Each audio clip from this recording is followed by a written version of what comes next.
Chers téléspectateurs, mbote mingi pa wapi bozwami parce que ngonga connaissance est bel et mis à travers la République démocratique du Congo.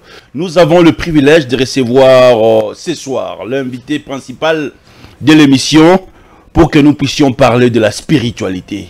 Nazo sepela mingi parce que bolobi merci Namfumudiwa parce que azo comme ça biso place ba serviteur de Dieu mususu ba comme ça biso te yango tozo continuer na ye école go fungwama université go fungwama. Nous croyons que na kati école wana tokoya ko apprendre spiritualité.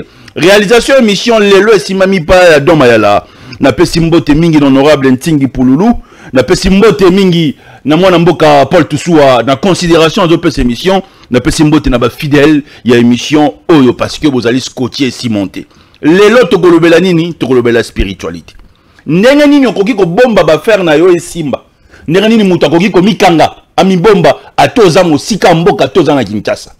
Pourquoi mabala mingi ezo vanda te tozo bala chaque jour chaque semaine chaque week-end mabala ezo sala ma maison ou melate Fumudiwa mbote ndeko Chilio privilège ya makasa oyambo lelo papa. Merci mbote pe na ba landinyo sur émission oyo o bazali ko zo amateya baza ko zo ba enseignement ezo ko kolisa bango na molimo Fumudiwa. La République démocratique du Congo est un pays riche. Richesse est tondi mingi na bassin ya mboka na biso. Mais population, la République démocratique du Congo est un pays pauvre. Qu'est-ce qui se passe sur le plan spirituel? Est-ce que Nzambazo kamabondeli na biso te? Tozo sambela mabe. Bon, merci pour la question. Premier, réalité que Nzambazo kamabondeli na biso te. Parce qu'il faut comprendre que dans nos choix ba état se développera te pour sambeli mingi. Pour bino bozo bele la Nzamba kota bitumba na bino. Non. Ba état, il faut des efforts où ils ont la mise en place en termes économiques, en termes sociaux, en termes de diplomatie pour que vous vendiez ça moka afin que ba matière première toma belé toma ba ressources naturelles et comme profitable na peuple oyo bazali ko vivre na mboka wana. Moi je pense que il y a aussi o abenga nga muso ba gouvernant et ba muso ba gouverner na chaque mboka ezana gouvernement ou atala ka gestion ya mboka ou akoyi koyeba ndenge nini chaque Congolais a vivre na moins combien na toni ni kolia na ye ba besoin na ye et puis ba promouvoir na ba misala pour que ba minerai to richesse ya mai ya sous-sol to ya sol et ça la profitable na misala ya mwana mboka tant azali ko sala za ko zo revenu na ye azali ko s'organiser pour atonga bomoyi na ye. Donc moi je pense que eza question ma bondelité batu bakobondela to babondela ni les alliés marché ezali question ya organisation question ya ba dirigeant. Je pense que ba mécanisme ezali puis ils envoient à reconstruction bazali ko bongisa pona ko tonga mboka makambalo sambo ane ezate auto kende stade to sala boy. Je ne critique pas ce qu'ils font mais ça n'a pas mon côté na non soit ba état to sala na université tu vois on connaît qu'est-ce qu'un état on ça remona alors ceux qui bazo kantsake mboka ko tomba bazo sambela mingi ba métier ba tona mama yemo ba komaki ba métier te ba sambela mingi ba magistrat bazana ba parquet ba juge bazana ba tribunal ba komaki on te ba sambela mingi yo comme journaliste pour sambela mingi ba joueur à Barcelone et Real de Madrid bazo beta balle bazo beta ou bien te pour ba sambela mingi. Moi je pense qu'il faut comprendre nos choix état et puis tout ce que l'Nzambe parle na l'état peut parler. Est-ce que l'église na Congo ils ont contribué na nini sur le plan du développement économique et social? Bon, église d'abord, la réalité actuelle, la contexte, je peux dire qu'ils allaient contribuer de l'autre côté. Parce qu'il faut que l'église, ils allaient n'a pas responsabilité sociale beaucoup plus dans une nation ou dans un pays ou dans un état. L'église, ils ont la responsabilité sociale. Pourquoi? Il y a une loi où l'État nous chaque en place pour avoir ASBEL. L'église est une association sans but lucratif. Très bien. On suppose qu'on ne vend pas, on n'achète pas l'église. Et et les dîmes et les offrandes sont considérés comme des dons. Alors, dons en principe, il y a des dîmes et offrandes, il faut que la politique sociale interne dans l'église, asbel, oyo, et ça dit que ça, que petit peuple peut retomber dans la ça dit que ceux qui vont bien dans la classe, moi, je vais aller tout le monde est malade, azo ko futa ba frère académique na été, azo ko futa loyer na été, ba koko aider une association wana, aux ali sans but lucratif na ba dim na ba fando zali ko kota. Mais malheureusement, dans les pays africains, il y a des francs de communes, revenu, il y a des individus, parce que l'église est comme la monarchie, et comme richesse pour la famille, on va bénéficier de la richesse, il y a l'église. Alors, sur le plan social, l'église contribue de l'autre côté. Sur le plan économique, et qu'on contribue en quoi? L'église, ils ont foutu dans la taxe, c'était, ils ont payé ça, ils ont fait et les gens vont dans les églises pour aller faire quoi? Pour aller renouveler la foi. Ok? Ok? C'est ça qu'on appelle en français la procrastinisation. Très bien. La procrastinisation. C'est-à-dire mais socialement, l'église ne contribue pas. Peut-être l'église sera catholique, kimbangiste, contribuer, mais pas vraiment parce que batie ba moyen na bango pa tonga ba école ba hôpitaux en revenu ba na pe ba tanga ko na ba futa ba mongo ozwa traitement ko ozwa pe o futa pe mongo et to bi kunini ya ba frais scolaire to académique dans la université catholique to na ba hôpitaux na ba to kimbangiste to ainsi de suite. Donc pour moi l'église ne joue pas un rôle social ou économique en Afrique to na mboka na biso. J'ai suivi un jour un pasteur à la télévision Azaï vraiment clair à lobby que le pasteur, le prophète Sengeli Bazouam en charge pas fidèle l'église concernant les dîmes et les offrandes. Tout individu doit vivre dans Sierra Mutokinaï. La Bible le bénit. Tu travailleras 6 jours et tu feras ton ouvrage. Il y a une différence entre un travail et un ouvrage. Travail, ils en ont appris, Bible vous a calculé, ils ont soumis dans Moussala Mobo, sur le thème Mobo, Bazo, fout chaque fin du mois, et puis ils ont calculé sur base à Bible nous faisons mise en place. Tandis que l'ouvrage, ils ont besoin de Mobo, on a Basoso, Mobo, on a Bantaba, on a la Bilanga, on a le cop no Mobo. On a pensé ensemble selon la Bible, comme le pasteur qui a dit, le pasteur, il lit la Bible, on a répondu à la Bible. Tu travailleras 6 jours, tu feras ton ouvrage. Tu travailleras. Donc tout le monde doit donner son énergie dans Moussala ou écouper ça y est pas. L'apostolat n'est pas une profession. S'il vous plaît, l'apostolat n'est pas une profession. C'est-à-dire être pasteur, apôtre, docteur, évangéliste, c'est pas une profession qu'on doit payer quelqu'un. C'est pas une profession où il faut attendre là pour vivre naïe pour la barre na musala wana apostolat ils allaient bénévole ils allaient musala ya nzambe oyo mutako ko cheli kateke ba ko pesa kaye na musala wana mais l'église ils allaient organiser ba commission lokola ba entreprise ba ko pesa pasteur ba saleur parce que pasteur ça ko sala ba ko tangisa théologie ba ko futa ba ko charge ne ko futa loyer naïe ton église déjà très bien, bâtir un instrument, bâtir nyonso, bâtir pasteur, bah qu'on présenter quand la bandi balbi que non yo, qu'on diriger église. Bah on basa la promo financière, bah la promo bon côté. Bah les alliés comme sous, mais apostolat les alliés profession te. Monto surtout sengé la sala musala na yé pour vivre. Tu vois, musala nzambe il faut longora montuno que na conteste à l'élo. À part l'église basa na ba puis na bango ya mbongo, ba moni ke mbongo eliki belé ba ko futa na ba travailler na bango za malam.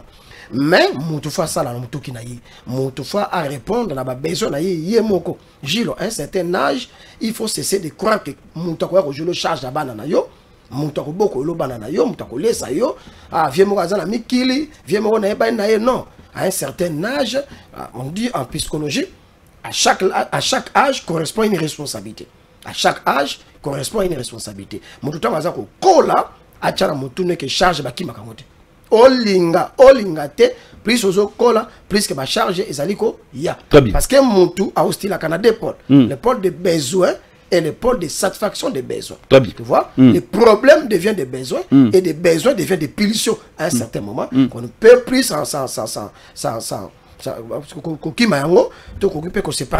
donc il faut monter sur asala alors kolanda pasteur na lobi wana peut-être bon baza ba pasteur ba tikeli l'église na batata na baza déjà na mbongo na bango ou bien azali pasteur vous êtes pour ça bon là ça pour yango te parce que ma commis lobi yango te ne ba ba ma comite ba batara na ma commis donc faut me dire contre que lorsque le père azana quatre église azan Thomas ce qui a lembi tonjo to lembi et moi na zo relève non wana ezali piège aux tendre naza contre te ils allaient organisation na bango bakosala makambo na ndenge na bango wana etali bango soki mwana ali compétent tata na amoni côté pasteur il y a aucun problème soki mwana a compétent tata pe amoni côté pasteur il y a aucun problème on ali makambo na bango nga moyena s'impliquer na makambo na ezate mais kolobaki pasteur a vivaka na mbongo ya bandimi amataka ba avion première classe business class kolia komela bandimi wana ko baza ko pesa mbongo wana bazana nini politique sociale ni pe ozana bango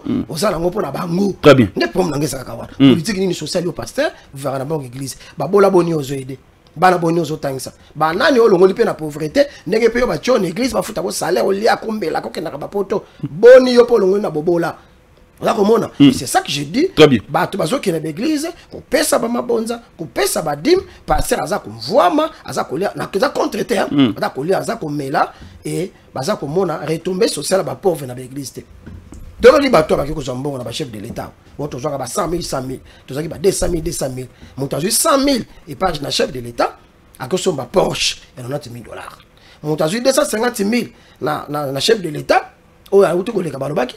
Avec une voiture à $180 000, veste 50 000 €, sapato à 20 000 €. Bah pauvre bâton une église. Orgueil là et voilà pourquoi au Congo, on croit qu'être un serviteur de Dieu, il faut avoir beaucoup de biens matériels. Si on a bien matériel. Mais ça compte aussi, hein, papa. Ça compte pas. Très bien. Ça compte pas. Ça compte pas. C'est pas ça qui fait un serviteur de Dieu. C'est là qu'ici au Congo où les gens croient que pour être un homme de Dieu, il faut avoir beaucoup de biens matériels. Si on a un don, bah qu'on douter na don ayo. Même un jour sur tambola tamakolo, tiki mutuka. Papa, papa dit, mais mutuka ça. On m'a dit c'est comme si yo za mututé. Très bien. C'est comme si yo za spécial. Tu ne peux pas vivre comme tout le monde parce que tu es homme de Dieu. Oh, Motonanzambe, Motonanzambe, Tomoni, Motonanzambe, ça c'est une conception, j'appelle ça enfantin. Tu vois, il y a que na Congo, il y a couche à biberon. Bazi ba biba minene bachana sama peka bazi mulanga maxi clair bakati bachira bakingo mais batu baza hotel na bango bazote bazaka ba bébé spirituel parce que bien matériel na makamanza mais qu'est-ce que ça voit muta bakunda kena biloko mokilo muta kota na cercle na biloko mokilo nyonso kotika la boni tu baki bango na mboka oyo basala nzambe abozui tala lelo bakunda bango na nini. Moi je pense que moto azana eloko nzambe akoservir nzambe na ye akosala pe musala nzambe akosunga ye mais tant yo za ko croire que moto nzambe faza na biloko belé parce que lorsque je fais une analyse d'observation au Congo qui est grand, qui est un pasteur grand au Congo, vous êtes journaliste, une observation d'analyse au Congo qui est un grand homme de Dieu au Congo. Mon réponse, c'est faire la chaîne à TV, faire la mituka, avoir Jarapoto, un interprète en français ou en anglais, tu vois, on a Gombe, ainsi de suite. Oh, Batouana, ne pas baby super mamanzam. Très bien. Et monsieur Bandi, plus 243 90 14 63 575, nous allons aujourd'hui parler que la vérité. Rien que la vérité. Il y a une chanson Oezo Salabez Mikolo sur le plan chrétien. Le mot là-bas ange. Nalingi Fumudiwa Olimbo le labiso ango sur le plan spirituel. Lecture nayo. Bon, pour moi, je ne trouve aucun mal. Le problème est que les gens, basala qui étudient secondaire bientôt, bah tu vas éviter ce qu'on appelle figure de style. Il y a aussi un sens qu'on appelle le sens figuré. Le frère a dit ce qui n'a commis dans l'eau là, n'a pas ça Jésus. Jésus le là ange. D'abord, l'eau les a mythes. L'eau les a ratés. Même celui-là qui chante là, étant chrétien, c'est que l'eau les a ratés. Donc déjà, à côté de l'eau là. Et puis, dans l'eau là, on a connu ça Jésus le là ange. Bon, Jésus au moment n'est parce que la Bible va t'en balobi, avec un corps incorruptible. Pas ce corps. Nous serons revêtus, ou ils seront revêtus dans notre corps. Donc, corps oyo, il y a un autre côté. Non. C'est avec un corps incorruptible, un corps qui n'est pas matériel. Donc, déjà, au monde a hésité. Vous comprenez? Très bien. Alors, pour moi, je dis que le frère a une expérience à Goyemba. Parce que dans une chanson, en tenant compte de la définition de la musique, c'est l'art, tu vois, de combiner le son d'une manière agréable à l'oreille. La musique est subliminaux. Tu vois, subliminaux. Pourquoi? Ça touche l'âme, ça touche la conscience, ça donne. Et qu'on langue ça moto. La musique. Oui, musique est langue ça yo. Bandi ko bina pour la musique au langue, musique est divertir le monde. Alors je prends aspect à cause de divertir. Même quand les gens disent adoration, non, ezali ma musique ils ont créé na kati psychologie na epesio ma moko boye, bandi ko sambela, bandi ko loba maloba, ne bazo benga adoration. Alors les frères atteignent beaucoup compte et arrangement artistique. Mélodie ça très bien, accord instrument ça très bien, tu vois. As voix chiluba, adaptant na kati. Ya net fala bete desensité. Tu vois? Quand tu vois qui mongo ya mboka na ye, a chebe instrument. Frère na pas chemo voix chiluba, on a bongisa très bien. Très bien. Ato longoli maloba. O cheka so pamba, zo ka janze mboza kitoko. Longola ba ange eza pona nga ça il est professionnalisme. Atiki batona qu'est-ce que c'est? Alinga créer actualité moko boy c'est promotion nzembo na ye. A yemi nzembo, a créer ma polémique pour créer actualité. Très bien. Mais à ça il kaka figure de style. Toi yemi yango na sens moko figurer. Très bien. Bato bazonga na deuxième secondaire. Bato critiquer muto yemi nzembo. C'est ça l'esprit congolais. Très bien. Congolais n'aime pas son frère. Les Congolais n'aiment pas son frère. Même si on te vend, oh, achama ndefune teinture. Et puis les gens font des polémiques. Et puis les gens te critiquent en disant aux gens. Ozana kisi. Et puis Ozana kisi. Bon, Nazana kisi. Ouais. Je considère ça ezali pour une faiblesse. Pour d'abord qualifier Kabato Bazana kisi. Parce que Moutepal Bazana kisi, ça signifie à Zomona, ma kamoyo ozo sala, ya ko sala ngote. Alors comme la psychologie na ye, papa même apôtre. Tant que soit tambour na maille na dimension na, ba benga fantôme. Place montier soit avec ça bango cinéma fantôme. Maintenant ba on met ta tambour na maille, ba gangi c'est le Christ, ba gangi fantôme. Ba benga Jésus bongo. Yes abi ce n'est pas fantôme, c'est le Christ. Mais ba Pierre ba déjà mature. Très bien. Vous comprenez? Donc quand quelqu'un traite d'autres un magicien, en enfantillage, la haine, parce que magie pour il y a pour nous sur la loso, pour il y a macabre na kuanga, magie alors dans quel domaine orientation à vie, ne pas dire dans la kiss, tout na bango, excusez-moi pour la tutoyer, dans quel domaine il y a vie qui s'envoie ça, pour na kotonga bandaku, somba metuka, domaine il y a kokende. Na idée, oui. De quitter la prophétie, dimension en prophète aux Aïnam. Il y a aussi sa tradition, coutume, les gens pensent que Diwa a changé directement statut, ça veut dire Diwa Zobebi Sabat. Mais c'est un faux fouillant, parce que moi on me taxait de magicien depuis 2003 quand j'ai commencé à gringir. Depuis 2003. Les gens disaient que cet homme il est magicien. Depuis 2003. On a essayé de vilipender Diwa partout. Pourquoi? Les enfants, babimage pananga. Pas de collaborateurs. Tant que Monique dit oiseau matin, en vie, alors il disait quoi à la télé, la radio? Toi, parce que quand tu vas Selemba, boum, on va dire. On est comme ça. Si papa, mon lieu, papa, lemba, papa dit ça la campagne dans la Selemba. C'est n'importe qui. Ceux qui va Golden Poi, président Assemblée provinciale. Aya na cher papa dit on est au lukayo nazo postuler ça la campagne sans compter ba moussous parce que ba ebi poids en termes de popularité en termes de grandeur nazo sala aujourd'hui à Selembao je ne dis pas que je suis premier avec toute humilité je peux être deuxième, troisième, quatrième grande église parmi les 5 premiers là je vérifie tu vois alors si les gens me taxent des magiciens c'est juste la haine très bien juste la haine parce que très bien. Azana magie. Mais Nzambe, pas juste. Depuis la banda, ma fille a magie, on reconnaît un vrai serviteur de Dieu par sa mode de vie. Nenga vivara na batu. Nenga banda na batu. Bolingo na yé, savoir vivre na yé, humilité na yé. Et c'est urgent de répondre à cette question à ma place. Merci. Nenga nini mutakoki ko sala lelo. Poete makambu na ye ekende liboso. Nengeni mutakoki ko sala stable sur le plan spirituel ke ba faire nae makambo sala business nae kende liboso ata aza musika parce que batu mingi bazo benga yo bazo komela biso bazo komela nga ana Luanda na Paris j'aime la façon de parler ya Fomodi waza clair azo bimsa ba vérité muso ba pasteur ba bimsa raté nengeni na go sala lelo po business na ngai vanda bon faut ba que dans chaque domaine ya vie même nous on journaliste bon on sala quelque part on a médecin avocat dans chaque science sociale, science où on va dans vie, dans chaque dimension de vie, il faut spiritualité ça. sans spiritualité au coopérer mutu mutakufi. Sans spiritualité au télé mon baro attaque ou j'attaque marché qu'il y a mon malogate. Sans spiritualité au sala bémission mutaotalate. Même yone bazo talobo. Non qu'il pas balbajil en aguate. John Anagua à quel monde à théâtre a impact au sarate la bémission Anagua. Non pas bazo là. Parce que même les observateurs sont aussi observés.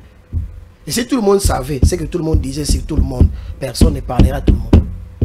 On a le bien en tête. Si tout le monde savait, c'est que tout le monde disait à tout le monde, personne ne parlera à tout le monde. Tu comprends? Même celui qui critique, il faut me dire, voilà, il y a aussi les critiquer. Parce que maintenant, ça va être là, il y a des gens qui ont les problèmes de la vie, non, résoudre en côté. Ils se mettent à critiquer les autres. Donc, pour dire que, dans le domaine de la question, Tony, mon toit l'ingaz à la organiser dans le domaine de la vie, face à la spiritualité. Nous sommes ça, sous-bassement.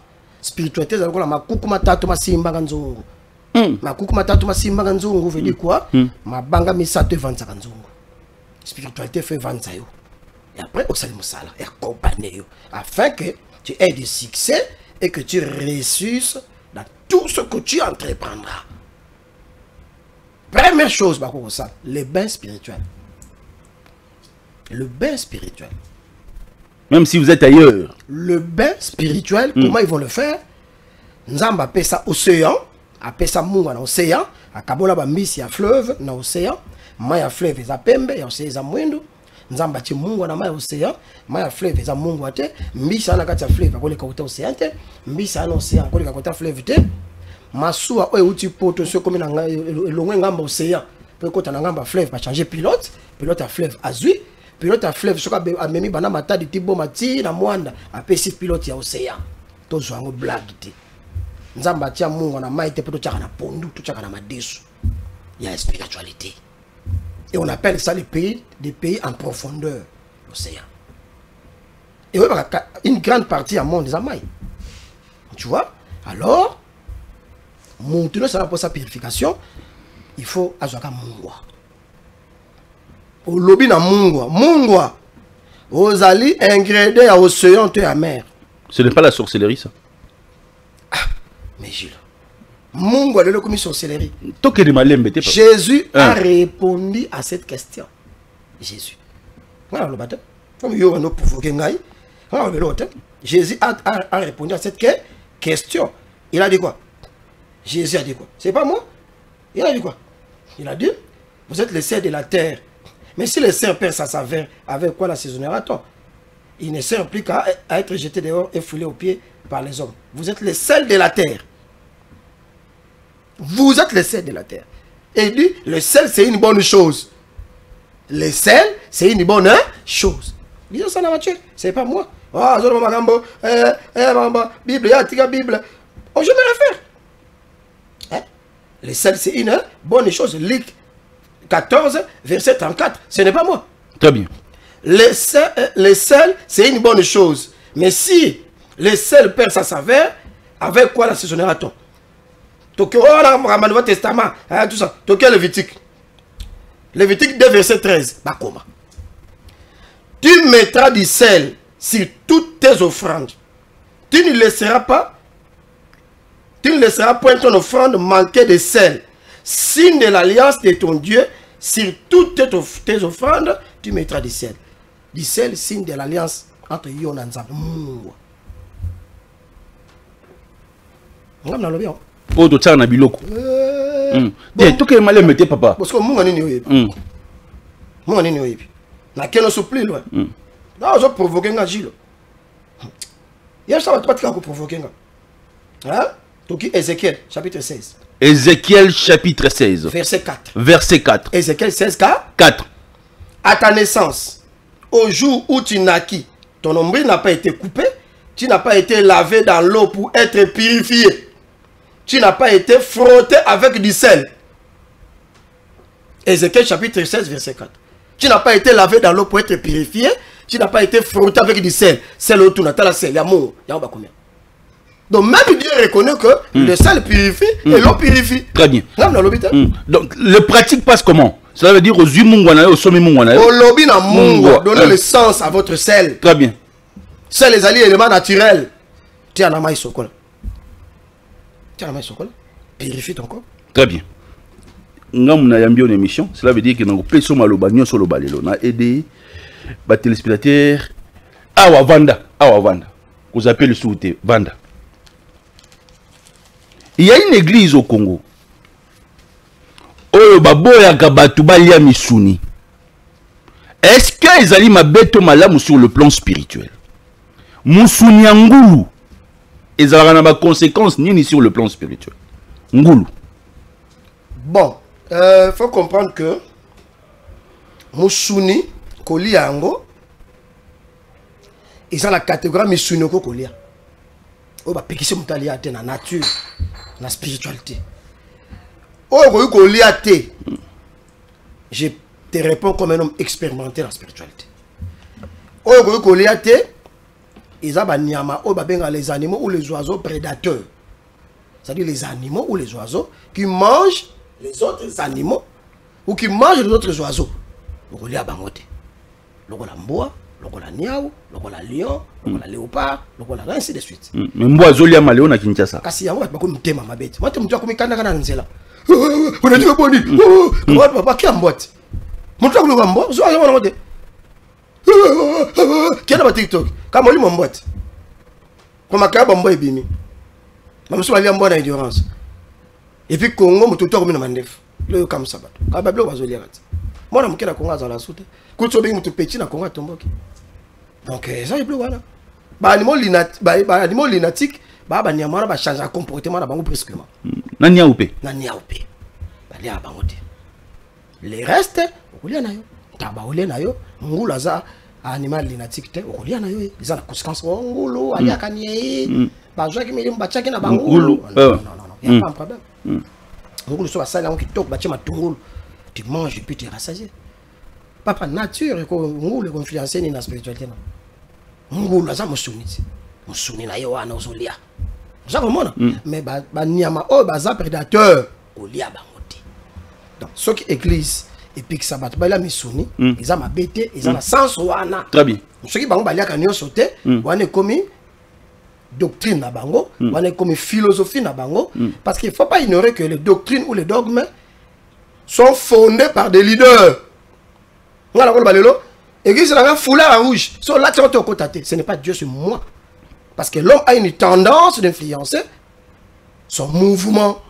Il y a mon abranamiste baza, ba témoin de Jéhovah baza, ba kimbangiste baza, ba déwéiste baza, ba réveilliste baza, ba traditionnaliste baza, ba néo-apostolique baza, et ba on baza ba uniforme. Ba l'attaque. Ba appelle ba liturgie na bango, c'est-à-dire le lenga ressemble na bango na ba kilt na bango. Vous comparez catholique na témoin de Jéhovah. Vous comparez kimbangiste na déwé. Alors maintenant les autres, par exemple déwé, ne peut pas dire catholique est dans le faux. Ou ne peut pas dire que prêtre c'est un magicien. Le prêtre aussi ne peut pas dire que Moutamed Isali c'est un magicien, il est dans le faux. Très bien. Parce que le la religion est Kaboli Batu. Tu vois? Nga ina frère nanga Gauthier kinanga to ndeko nanga Gilio. Ce qui te semble la place mon côté, toi la conviction mon côté à marama ensemble. C'est que tu tambola te, tu la place mon côté. Très bien. Malamo nga na respecter te. So za pasteur va dans le quartier. Mon numéro ensemble les parents de son beauté.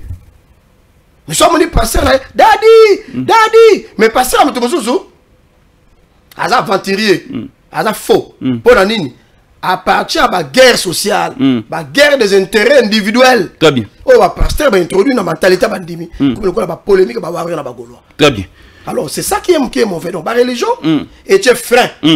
La sociale, il y a batou. Catholique, kimbangiste, bagoyo kanate, pour la nini, bazon dima, doctrine de mon côté. Très bien. Alors, la doctrine, elle a créé quand un individu, et ça, comme Mamoutou, n'a pas de et a tendance, mon coboye, juste pour la se démarquer, comme on appelle ça en communication, na mamou bino bozo sana. Mais bateau ça la mot. Très bien. Na émission Eleki, c'est émission de identité spiritualité. Est-ce que et pas ito outil ndenge toliaka nzoto pe matomelaka makila ya Yesu ezalaki na ba conséquences to pesant na ba conséquences sur le plan spirituel. Est-ce qu'il y a un fumudi ouais pour ou contre la Sainte Seine? La Sainte Seine c'est une forme d'initiation. Partout on célèbre la Sainte Seine bazo initiation dans le domaine mo. Déjà initiation. Oyeboye baté. Déjà initiation. Oyeboye baté comme taïeba.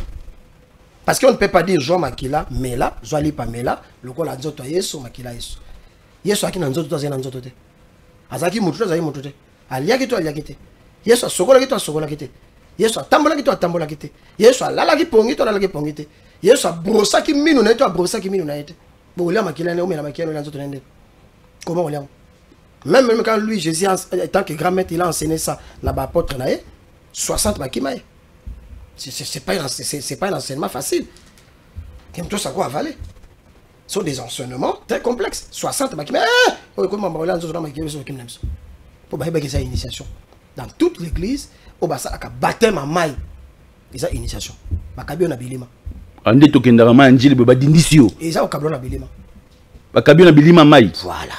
Muto ke kaka mai sur azo que ça la purification. Net ka naman. Net ka piscine habité ça dans Jean 5.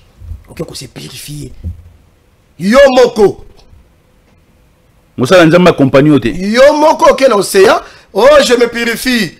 Bo tutu na ngai longwa. Na ke na mai, mai oza purificateur. Ézéchiel 16 tanyanga na. Purifie-moi, yo moko. La piscine à Bethesda, il y avait un ange qui a jeté l'eau. La personne qui jetait lui-même. Lorsque quelqu'un te fait baptiser dans l'eau, parce que initié parce que Moutazara initié par Moutou. À côté la bilo moza mystique. Il y a un bateau sur l'église, il y a un bateau mais moi on sait ça parce que initié déjà. Mais l'église bateau salango, bateau initié bateau balinga église wana, à côté nango. Même si sa situation, ils ont changé sur la vie sociale et économique. Il y a déjà initié. Église à pasteur TikToker. Mais combien on te va beto? Biso ba finga biso, bandim la biso ba côté la biso te. Pasteur a sali mabe ba sex tape bimi. Plein. Carrément injili bo ba chabinot. Eh diwa fumo diwa c'est magicien, vous amenez les gens dans l'eau pourquoi? Parce que Jésus a baptisé les gens. Le baptême que Jésus avait eu, c'était un baptême d'initiation. Dans Jean-Baptiste. Pourquoi dans la Bible, on ne parle pas de Jean-Baptiste comme un leader? Souvent, on soit Jean-Baptiste. Et pourtant, il t'a initié à Jésus. Ah! Je suis Jean-Baptiste. Tu vas tailler Jean-Baptiste. Parce qu'à baptiser Jésus, baptême initiation. À l'âge de 30 ans. Parce qu'on dit, l'homme quittera son père et sa mère, s'attachera. En Israël, un homme, c'est une qualification. Lorsque vous arrivez à 30 ans, vous êtes devenu un homme, c'est-à-dire comme mature. Très bien. Et Jésus était baptisé à 30 ans. Baptême d'initiation. Lui n'a pas baptisé les gens. Mais il a ordonné aux gens d'aller se faire baptiser selon les exigences, mais Jésus n'a pas baptisé les gens. Très bien. Vous avez. C'est un endroit, ça on a full par un groupe de gens. La salle. A initié qu'à battre. Parce qu'après ça on a raté full. De retenir les lots. Que tant tozo lia nzoto à Christ, tozo mila makila, tozo initiation directement. Ezama B. Ezama B. Initiation même qu'aucun baptême. Déjà initiation. Merci papa. Vous avez quelle lecture aujourd'hui sur la polygamie et la monogamie? Les Bantous sont toujours dans la polygamie. Les Bantous sont toujours dans la polygamie. Et conséquence, ça va divorce aux hommes. Aux hommes, moi, si moko. Olungi ami balé balaye na mbongo futele masanga akomi mwasi na yo même 10e femme ya Gilio na lubite ko zanga bango 10 so moto moso azuye bango ba botele mwasi ya Gilio bala ne bango. Maintenant le mal c'est quoi? La plupart des leaders ici bazoboya polygamie, c'est-à-dire aujourd'hui moi si futele masanga je le nda kwa bigemo so ko t'es pas première ça ne marche pas que ko la ko na lambelo lié. La plupart maintenant font les concubinages. Araba makamu na yebili afuta ba hotel asubima na bango mais albi monogamie vous êtes déjà polygame na ignorance et la plupart des gens qui se mettent à la terre non il peut pas dire que c'est la polygamie, ce sont des impudiques, ils ont des femmes de côté. La sœur qui porte la Bible là c'est la sœur qui est partenaire là, ils ont des macaques à côté, mais maintenant ils ont honte de venir accepter ce qu'ils ont publiquement que non vaut mieux d'être sérieux et puis que vous avez pas sinomi balé ba yabani. Qu'est Makangu? Ces gens-là qui viennent parler là, ils ont des Makangu partout. Des dimanches, ils rentrent par la maison, attends, qui est là, qui 12h, mais il est au bureau, il va rentrer le soir jusqu'à 22h. À quel moment restaurant, moi, bien, ma lit, les gens dans ta chambre, et puis, moi, les camps, je ne juge pas les gens pour une peine parfaite. Très bien. Mais, Batika Kobo, il y a autre chose solo. polygamie, africain, bantou, et ça normal. Toutes les grandes personnalités de la Bible, la majorité étaient des polygames. Très bien. Polygamie, et ça peut parler de ma cambo belé. Lélo, moi si on va faire l'opération. Docteur Abissi, en tout cas, faut payer 3 mois. Ta femme doit se reposer 6 mois pour 6 mois. Césarien a beauté les a makasi mingi. Yo quand yo ko vendre 6 mois sans que ozala na ba posa nzoto. Osani, OK Luka, il ba côté. Il ba côté en soit na maladie. Mais pendant ce temps là que ta femme se repose, au bala qui a mis balai, OK na mis balai, on ça ko sala makambo officiellement. Nous on prêche la polygamie. Parce que la polygamie, c'est ça, le message qu'il faut pour éviter des divorces. Donc, si on peut m'abattre les autres vendre mingi lelo, c'est ça, c'est parmi les causes, papa. Tango yo, moi je suis malade. Tout le monde a un problème. Si moi aux obi manaïté, mais que la fille moi bon, fille en moi manosani aboni ça va sur nanda. Ah comme jaloux. Lorsque tu donnes l'amour à une fille, à posséder, mano bon ça va sur nanda. Ba comme bambanda. Ogo na zana formel, ogo na informel. Bambanda. Tant moi ça là on yo kango. Ali kango na ko menacer, confier côté na kena ngana. Majorité ba divorce ba sine ba okende. Pona kindumba mibali. Ya mwana, singine ba te ba tu polygamie. Moi si moko akoko chéri mbali mon côté, c'est impossible akoko kati. L'homme ne peut pas rester avec une seule femme. Attends la carrière comme moko ata akoko kati. Je parle comme un homme social. Très bien. Expérimenté. Tout ça l'amalgame. Tout ça l'amalgame. Tout le balcon là, ingénieur social. Il est difficile à un homme de vivre avec une seule femme. Difficile. À cause de toujours la vie à Kindumba. Il y a Kobo. Il y a un pasteur au Saint-Étienne, moi, dans maman qui voyage en France, qui a 6 mois. Maman bien vendre dans un Kanda. Maman na musaya kutika kabila papa patron natia malo bien musunya ngombe etia malo na musunya ngombe azobi ma pasteur pe atali parce que moi sinon sur ma bé so comme va nae on mona ko mikitoko obandela moi ça va bien ça la kate très bien mais moi sinon toi ça mal représenté toi à niveau là ça qui tokoté wana na ndenge te kenza basala e mabe très bien sozo va na mingi o mona ko mikitoko o mona ko moko makitoko ya mingi ba viola pe bana misala bimana mwana musala otala mwana musala mumino apoko sakate salité mais l'homme a la pulsion atali mama azatali mwana botami batili mwana musala azoli ya manzaka papa pasteur ah bon bientôt je n'aime pas la polygamie dit a dit voilà c'est un aventurier yo tiezi mwana musala aventurier mwana musala wana mama azana poto wana nini. Aucun homme ne peut vivre comme ça avec une seule femme. Merci, papa. Tu résoudre les cambo. Gilo, bah divorce ici là. Pourquoi mon père était polygame? Maman n'a pas papa n'a. Lorsque ça ne marchait pas chez ma mère, elle partait chez sa deuxième femme. Tu dis que papa qui n'a non et pas maman va tonton. Et tout ça 18 sur 6 femmes, bisous tout ça uni. Comme un seul homme. Et puis mon choix à la vie. Mon tout a position à venir. Et ma mère et mon père sont restés. Très bien. Papa, maman, nous sommes restés avec Dominique. Combien de millions dans un monde, il y a une mission pour ceci la télé. Pour le moment, nous sommes restés avec combien de minutes? Faites.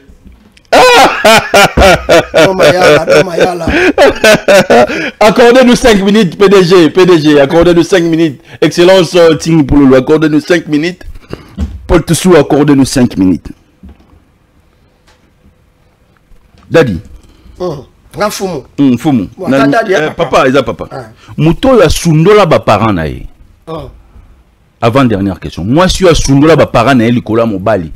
Mobali ya sundola ba parents na ye likola moi si.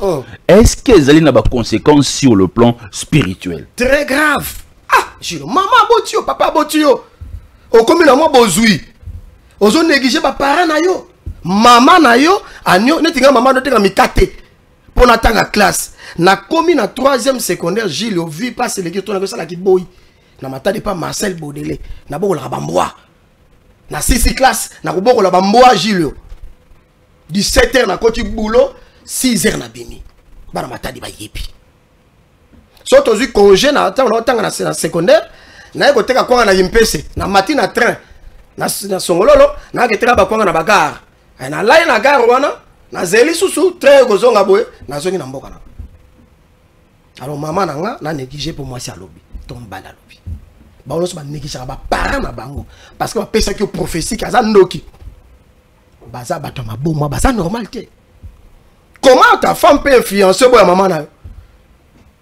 Comment ton mari peut t'influencer boya maman na?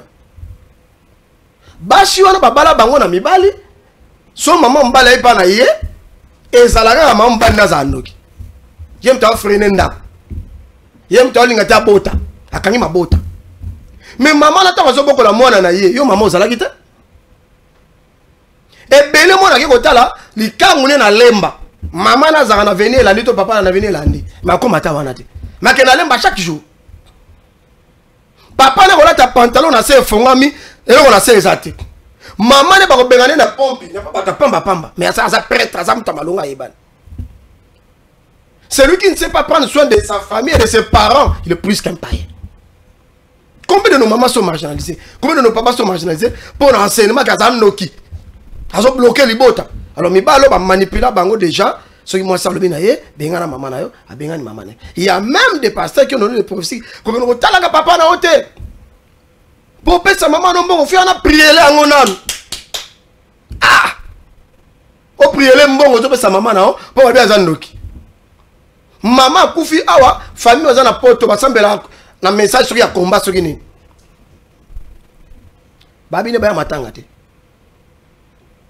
aye congé na kinsa ageta la ta tomba maman te est-il le ba vivre dans ba condition c'est grave donc ça c'est le mouvement qui se répand aujourd'hui en Afrique mais moi je dis les parents sont sacrés. Très bien, il faut respecter honorer les parents. Est-ce qu'il y a un autre mutu za na ba code? Oui. Code dernière question. Code ya liboso eza awa. La front. La front. C'est là où il y a la lumière de l'homme. Les codes spirituels. Azo gérer cerveau. Deuxième code eza awa. Voilà pourquoi on a imposé le boko. Tant passé à imposer le boko, il peut détruire ta lumière. Pas voler mais détruire, tout fait. Parce qu'on ne vole pas la lumière, on peut étouffer la lumière. Couper ça bien n'importe qui mbote ma boko. On salit que les intimes na maboko. Parce que c'est là où il y a ton étoile. Très bien. Troisième code, il y a un sexe. La sexe, il y a un code. Quatrième code, il y a un kunda entre deux reins. Il y a un code, il y a une colonne vertébrale. Entre dans un Nice. C'est là qu'il y a un Nice. Et là, il y a un côte à terre, il faut bima. Tout à côte, c'est que Nice. Oh, ça, na main, na makile, ça en vie. À côte, il y a un Nice.